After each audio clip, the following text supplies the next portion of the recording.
पाठ 8वा गचक अंधारी अशोक मानकर यांचा पाठ आहे। 1959 मध्ये त्यांचा जन्म झालेला आहे। तर ग्रामीण विनोदी कथालेखन आणि हेंबाळपंथी हुनेर व Ganpat family in the New York व गचक अंधारी हे कथासंग्रह त्यांचे प्रसिद्ध आहेत। चित्रपट आणि दूरदर्शन मालिका माहितीपट यासाठी कथा व संवाद लेखन सुद्धा त्यांनी केलेला आहे। सदाचा मुलगा गजानन सदाबरोबर बाजारात जाण्यासाठी सतत पाठीमागे लागायचा। एके दिवशी सदा त्याला घाबरण्यासाठी गचक अंधारी नावाच्या एका काल्पनिक जनावरांची भीती दाखवतो। पावसाच्या तडाख्यातून वाचवण्यासाठी गावात शिरलेला वाघ मात्र बाजाराला निघालेला सदा यांच्यात जी घटना घडतात त्या विनोदी व मार्मिक शैलीतून लेखकाने इथं कथेतून मांडणी केली आहे। एका गावामध्ये सदा आणि सकू नावाचे जोडपे राहत होते। त्यांना गजानन नावाचा एक मुलगा होता। गाडगी मडकी करण्याचा त्यांचा बिझनेस म्हणजे धंदा होता। भाजलेली मडकी सदा पंचक्रोशीत म्हणजेच पूर्ण त्यांचे जे काय परिसर असन त्याला पंचक्रोशीत म्हटलं जातं। गावातल्या बाजारामध्ये विकायला न्यायचा।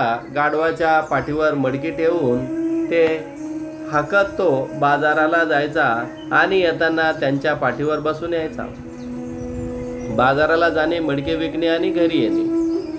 कधी कधी एखाद्या बाजारामध्ये मडकी शिल्लक राहत असत ती कुण्या ओळखीच्या घरी ठेवायचा आणि सदाचे व्यवस्थित चालले होते। आठवड्यातून 2-3दा आपले वडील कुठेतरी बाजाराला जातात आणि लहानच्या गजाननला कळू लागले वडिलांसोबत बाजाराला जाण्यासाठी आता त्याची सारखा हट्ट करू लागला। दरवेळेस त्याला समजूत घालता घालता सदा आणि सकू मेटाकुटीला येत असत। मेटाकुटीला येणे म्हणजे रडकुंडी येणे। आणि हा मुलगा वडील बाजाराला जात असताना त्याला कळायला लागल्यावर तो वडिलांच्या पाठीमागे जाण्यासाठी सतत हट्ट करायचा। एके दिवशी सदाला मडकी विकायला शेजारच्या गावात जायचे होते। भल्या पहाटे उठून सकूने भाकरीत आपल्या शिदोरी बांधली आणि त्या वेळी गजा गाढ झोपलेला होता। गजा म्हणजे सदाचा मुलगा। दुसऱ्या गावी जात असताना पोट पाण्याची सोय करावी म्हणून त्यांनी काय केलेलं आहे की स्वयंपाक केल्याच्या नंतर तो दिलाय सदा जाण्याच्या तयारीला असताना त्याचा जो मुलगा होता गजा नावाचा मुलगा तो झोपलेला होता। सदाला ज्या बाजाराला जायचे होते तेथे मागची मडकी शिल्लक होती। त्याने ती ओळखीच्या घरी ठेवली होती त्यामुळे त्याला फक्त गाढवावर बसून जायचे होते। त्याने गाढव रात्रीच गावात चरायला सोडले होते। ते शोधले आणि त्यावर बसले की परस्पर निघायचे या बेताने सदाने आवरले। अंगणातल्या चपला पायात सरकावल्या तो बाहेर पडणार तोच गजाला नेमकी जाग आली आणि सदा रात्रभर गाढव चरलं म्हणजे आपल्याला पटकन दिसते सकाळी निघून जाईल म्हणून रात्रीलाच गाढवाला सोडून दिलं आणि सकाळी उठल्याबरोबर जायची तयारी ठेवली। सगळी तयारी झालेली, चपला घालून बाहेर जायचा। तोपर्यंत त्याचा जो मुलगा आहे तो गजा जागी झाला। खडबडून जागी झाल्याच्या नंतर तो नेमका रडायला लागला। खाटेवरून धाडकन उडी घेऊन पळतच बापाजवळ येत त्याने गिल्ला केला, मी येत आहे। सदाने डोक्याला हात लावून बसले म्हणजे त्याला वाटलं की आपण सगळी तयारी केली परंतु आता काही हे काम जमत नाही। रात्री सदाच्या गावालगतच्या परिसरात जोराचा वादळी पाऊस झाला होता। विजा कडकडल्या होत्या, गारपीट झाली होती आणि त्या तडाख्यामध्ये एक वाघ सुद्धा सापडला होता। आणि गारपीट झाल्यामुळं गारपिटीमध्ये गाऱ्यांचा मार बसू नये म्हणून वाघ तिथं कुठेतरी आडोशाला बसला असावा। वाघाने बावचळून आपल्या जागेवरून पळ काढत होता, आसरा शोधत होता। तो सदाच्या गावात येऊन धडकला होता। पहाटेपर्यंत कुठेतरी आश्रय घेऊन झुंजूमुंजू होता। झुंजूमुंजू म्हणजे सकाळचे जे काही फटफटणे पहाट होणे इथून निघून जाऊ या बेताने या हिशोबाने वाघ गावात आला होता आणि गावात जागा शोधण्याचा तो प्रयत्न करत होता। इकडे तिकडे शोध करत त्याला एक पडके खिंडार दिसले होते। आज जाऊन वाघ बाजूच्या भिंतीलगत उभा राहिला होता आणि सदाच्या घराची मागची भिंत होती आणि जेव्हा गावात घुसल्याच्या नंतर त्याला कुठं जागा नाही मिळाली, तो जागा सुद्धा सदाच्याच खिंडारात मिळाली आणि भिंतीच्या शेजारी जाऊन तो उभा राहिला. साहजिकच खिंडाराच्या भिंतीपाशी उभा असलेल्या वाघाला सदाच्या घरातले बोलणे स्पष्ट ऐकू येत होते. सदा विचार करत होता, बाबू तुले म्या नेलं असतं, पण अंधार किती आहे, रात्रच आहे ना अजून. गजा उसळा, असू द्या, मी येतोय म्हणजे येतोय. लेका रस्त्यावर या वक्ती कोला असतं बरं के रे, त्यांचं असू द्या.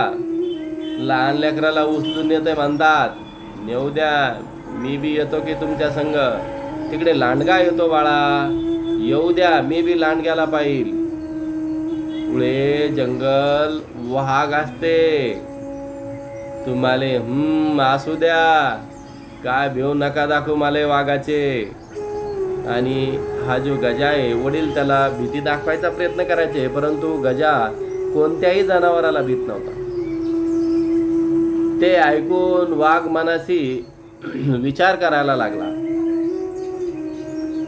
लोयचे आटले पोट्ट दिसतंय, म्हणजे हटखोर पोट्ट आहे असं वाघ म्हणतोय मनाला.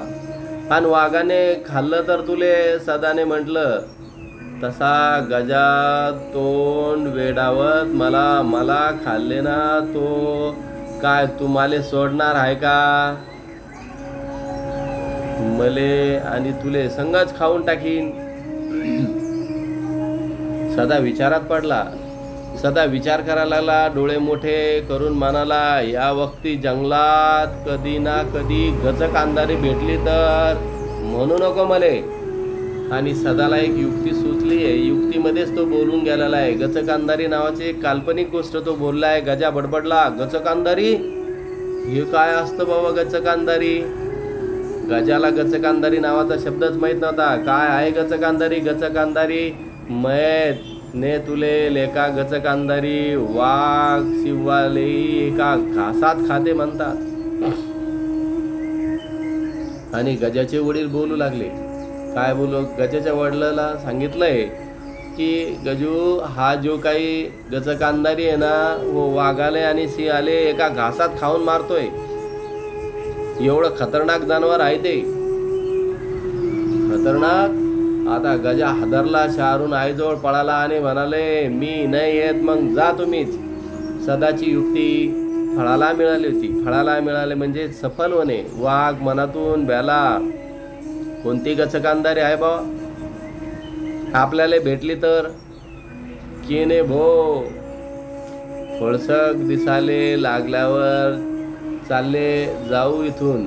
सदा लगबगीने घराबाहेर पडला. रात्री चरायला सोडलेलं गाढव शोधू लागला. अद्याप गुडूप अंधार होता. ही गल्ली बघ, ती गल्ली बघ, उकिरडा बघ, आणि सगळा परिसर तो बघू लागला. असे सगळीकडे फिरत असते. त्याला घरासमोर खिंडाराजवळ आला. त्याला वाटलं इथं आपलं गाढव उभा आहे काय की, पण तिथं उभा असणारा तो होता वाघ. भिंतीशी वाघ उभा होता. दुरून त्याची अस्पष्ट दृष्टी जी होती, तर ती अस्पष्ट दृष्टी आकृती दिसतात. सदा स्वतःशी तुला हाय सांगायचं, मी साऱ्या गावात पाहून आलोय आणि हे गधड इथं येऊन उभं राहिलंय. सदा तरा तरा चालत आला. गचकन वाघाचा कान पकडला आणि टांग टाकून चपकन त्याच्या पाठीवर बसला. वाघालाही कळत नव्हतं हे कोणती भानगड आहे का माझ्यावर येऊन गचक अंधारी बसली. वाघ सुद्धा प्रचंड हादरला आणि बापरे, गचक अंधारी आहे स्वतःशीच म्हणतात त्याने हिव भरलं. हिव भरणं म्हणजे त्याला देखील भीती वाजू लागली. भीतीने थंडी वाजू लागली. सदानं रप दिसी पायाच्या टाचा त्याच्या पोटात हाणल्या. घाबरलेला वाघ आपल्या पाठीवरचा स्वार घेऊन निमूट चालता झाला. वाघाची चालण्याची गती पाहून सदाने विचार केला, लय जोरानं चाललंय गधड. बरोबर आहे, रात्री सट खाल्लं वाट्यानं आणि चाल म्हणाले का मलेही बरंच आहे. तिकडे गजा भ्याला. आता आटालाच नाही राहिला. आता काय मस्त बाजारात जाऊन आणि बदाड इकणं, म्हणजे त्याला मडके विकायचे होते. स्वारीने गाव ओलांडलं, जंगलाचा रस्ता धरला, अजून किट्ट काळोखच होता, पण आकाशामध्ये चांदण्या लुकलुकत होत्या. पहाटेची थंडगार हवा सुटली होती. हवेच्या झुळका सदाला मोर पिसांच्या स्पर्शासारख्या वाटत होता. इकडे वाघाचा दावा सुरू होता. हे देवा, दया कर, मले वाचव, माझ्या पाठीवरचा ही बला लवकर जाऊ दे. पूर्वेला प्रभा फाकण्याची बेतात आली होती. फाकण्याच्या बेतात आली होती म्हणजे फटफट होणे, त्याच्यातून उजाड बाहेर येणे. मान डोलावर इकडे तिकडे पाहता सदाचे लक्ष वाघाच्या पाठीवर गेले. वाघाची राखाडी सोडून पिवळा रंग आणि त्यावर काळे पट्टे दिसतात. त्याच्या मनात शंकेचे पाल चुकचुकणे म्हणजे त्याला शंका आली, हे काय भानगडे म्हणून, हे काय असावं असे म्हणत सदाने मान खाली गलती केली आणि पाहतो तर काय, साक्षात वाघ. त्याला कापरे भरले. तो थाड उडू लागला. छेडछाडीने वाघ सदाच्या दुप्पट हलू लागला. मनाशी म्हणू लागला, गचकांदारी झटके देऊन लागली की काय, म्हणजे आपल्याला खायची तयारी तर नाही ना. सदा आकाशाकडे पाहात करुणा भाकू लागला म्हणजे मनोमन प्रार्थना करू लागला, हे ईश्वरा, काय बुद्धी दिली बाबा. गद सोडून दिलं आणि वाघाच्याच पाठीवर बसलो. वाघाई मले खाऊन चालला आता, पण मी याले दिसलो तर मी माझी नरडी फोडल्याशिवाय राहणार नाही. मले यातून वाचू दे रे बाबा संकटातून. सदा दरदरून घाम सुटला. एवढ्या थंड वातावरणातही घामाने तो पूर्ण भिजून निघला होता, माखून निघला होता. आता त्याला समजत नव्हतं काय करावे. सदाच्या जीवात जीव आला. वाघ जेव्हा झाडाखालून जाऊ लागला तेव्हा सदाने विलक्षण चपळाई केली आणि लोंबणारी पारंबी पकडत त्या वाघाच्या पाठीवरून सटकला आणि सरसरवर वडाच्या पारुंब्या पकडत वराच्या झाडावर गेला. सदा असा अलगद वेगळा होता. जमलं बाबा, सुटलो, नाहीतर गचकांदारी आज आपल्यालाही खाल्ल्या बिगर राहत नव्हती. धन्य रे बाबा तूही, असे म्हणत वाघ सुसाट पळी सुटलेला आहे. आणि या काल्पनिक कथेमधून सदालाही कळलं नाही की आपण वाघाच्या पाठीवर कसं बसलो.